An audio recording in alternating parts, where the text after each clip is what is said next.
Hola. No, no, no, no. Aquí. Sí, soy yo el que está hablando. Qué ganas tenía de que viniese gente a visitarme. Bueno, ya que estáis aquí, mi ayudante os va a contar cuál es mi historia. El buzo y la escafandra que veis aquí fue realizado por la empresa inglesa Siebe en los años 30 del siglo XX. Siebe, el hombre que veis en este cuadro, relojero de formación, fundó la empresa Siebe & Gorman a principios de la década de los años 30 del siglo XIX. Bueno, y ese tipo tan guapo que veis ahí es mi tatarabuelo. Siebe lo construyó en 1837.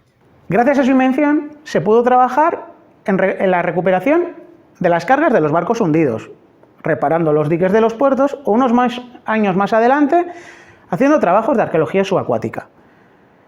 Como veis, su tatarabuela y él se parecen bastante. Los dos llevan este casco, las dos llevan estos pesos de plomo tanto en la espalda como en el pecho, y para poder andar mejor en el fondo del mar utilizan estos zapatos, que cada uno pesa 8 kilogramos. Y este buzo concretamente vino en el año 1936 a la ciudad de San Sebastián, sobre todo a la tienda Emica del barrio de Gros, una tienda que vendía suministros industriales. Sin embargo, unos meses más tarde estalló la guerra civil y las calles cercanas a la tienda y a donde estaba el buzo se convirtieron en un campo de batalla. Pero tanto la tienda como el buzo no sufrieron daños. Una vez terminada la guerra civil, con el paso de los años fui recibiendo más visitas. Los habitantes de Gros traían consigo a los niños cuando se portaban mal para que yo los asustara. Y llegamos al año 1983, un año que fue muy duro tanto para la tienda como para la empresa Emica.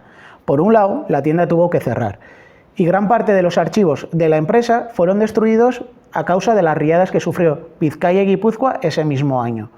Unos años más tarde, en el año 1993, tras unos años escondidos en un soto del barrio del Antiguo, antiguos trabajadores de la tienda trajeron el buzo al museo. Allí fue colocado en la biblioteca y se convirtió en el guardián de la misma.